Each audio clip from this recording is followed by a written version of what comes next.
affect the community with something we're passionate about, and we'll answer that in the Prezi today. And so this is our journey through C.P.R. Thank you. Thank you. I'm Adam Salisbury. I'm Matt Yeagley, And I'm Taylor Williams. and we're doing our presentation on C.P.R.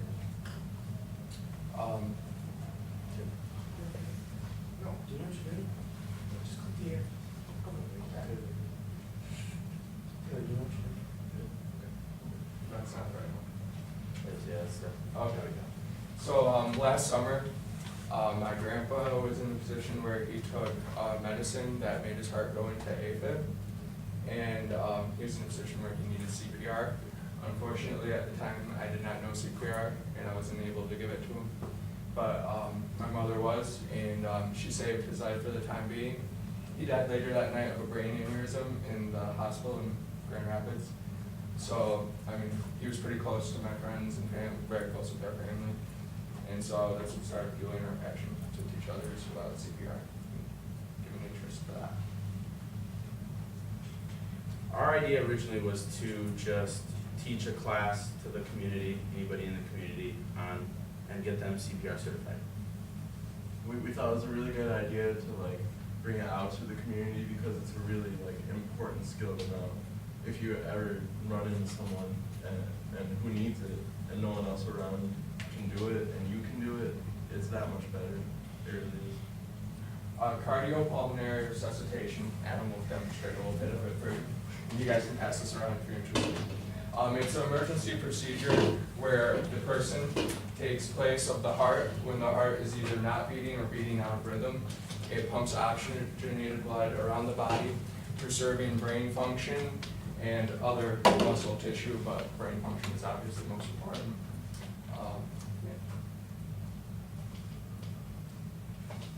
Something like this.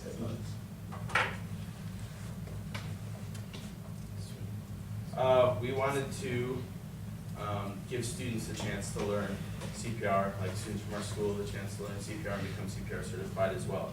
Not only just members of the community, but especially at school. We arranged to show Miss O'Boyle's health class.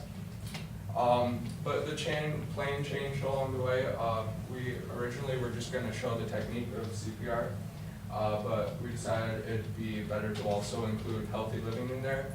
That way people can know how to protect their hearts. That way hopefully they'll never be the ones needing to have CPR done on them.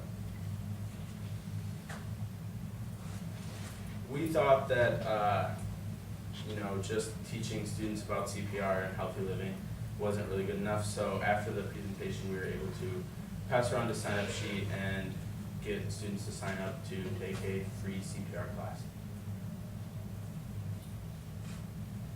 We talked to a local CPR instructor, and we were able to have the class give us their emails, and they actually are able to take this class for free this summer. It starts, there's a couple different times they can take it, and they usually cost $40 or $50 to become CPR certified, and the class showed an interest in that, and we'll talk about that more a little bit later. We were hoping to we were just hoping to get a few students. We didn't think many would really be really wanted to take the class because it's a pretty long class. But we were hoping to get a decent amount to spread the awareness of CPR and get more people in the community to know CPR to save lives. Our plan, well, what we wanted to achieve was to educate a select group of students about CPR, the technique of CPR, healthy living, and hopefully get them interested in learning CPR themselves. We presented to Miss O'Boyle's class. We passed around a sign-up sheet. We had 15 students from that class show interest in taking the CPR class this summer. It went well.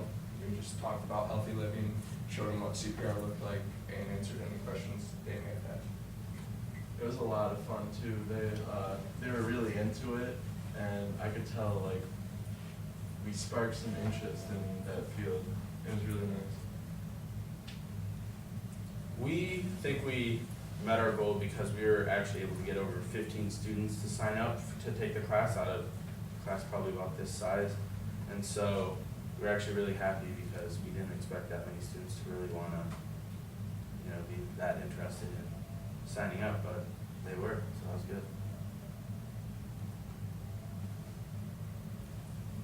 We learned a lot from this, even though when we started this project, I was C.P.R. certified. It was kind of, a lot of it was a little bit of a refresher, or like little facts I didn't remember from the class.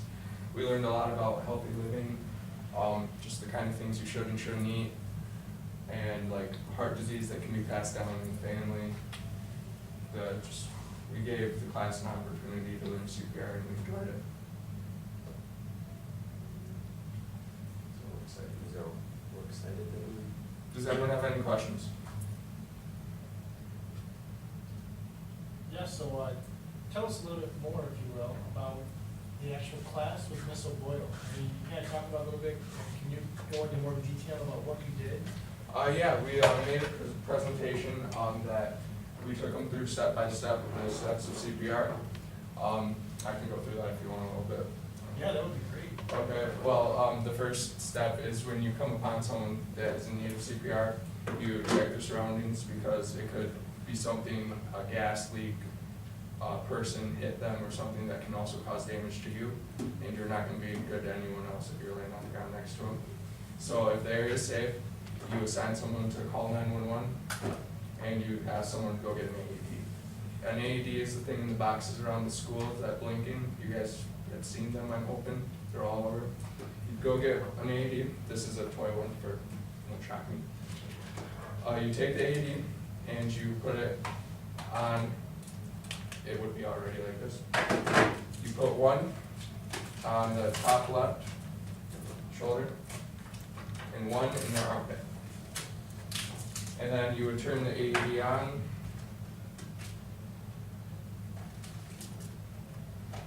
Analyzing rhythm. And it will tell you what to do. If the heart is out of rhythm, it will shock it back into rhythm or try. Shock advised. Charging. It will charge it up. Everyone stand clear. You obviously. Everyone stand clear. Push the shock button. Shock delivered. Begin 5 cycles of CPR. And to do CPR effectively, you want to be in groups of 2 because it does get fatiguing. You could be doing CPR for 15 or 20 minutes before help arrives or before their heart gets back in rhythm. The AED is best to have. A lot of places, if you're out on the road or out in the country, you won't have it, but it tells you how you should be giving CPR when. It will tell you when CPR is no longer needed. Has a seal easy in there to protect yourself. 1 minute and 30 seconds of CPR remain.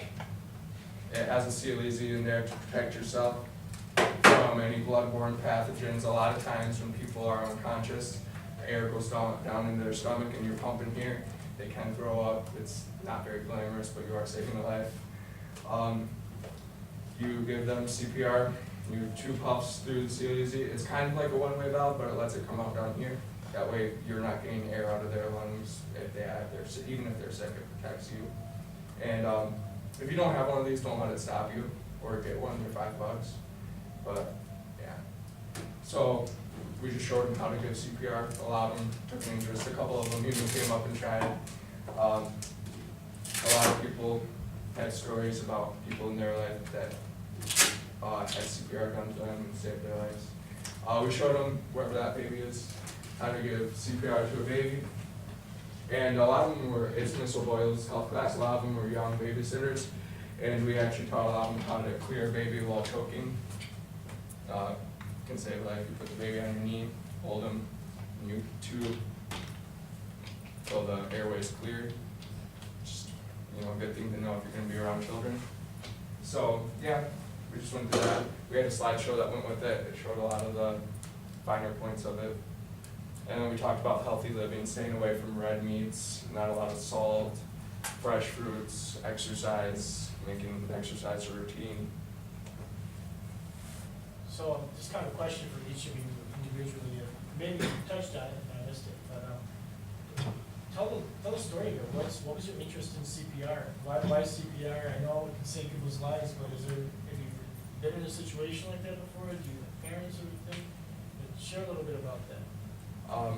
My grandpa needed CPR, and I was actually the first one there. They live right next door to us.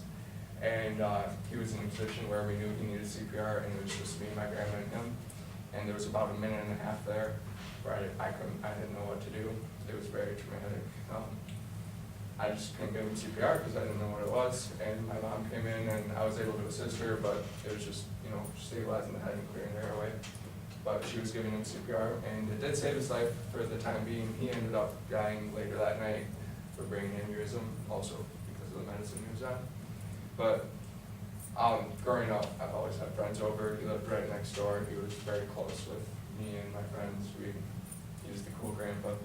So knowing that, they weren't there at the time, but I shared the story with them, and they lost a loved one too, so. Thanks. Yeah, that's kind of like what, because I knew Matt's grandpa, and so when that happened, and I knew that like his mom gave him CPR, that kind of like made me think like, well, if that happened, I wouldn't know what to do either, and so kind of made me think like what I could do to, if something that ever happened to me, I need to probably be more certified, or be certified, or understand what to do so I can try to save somebody. Taylor, what's your story?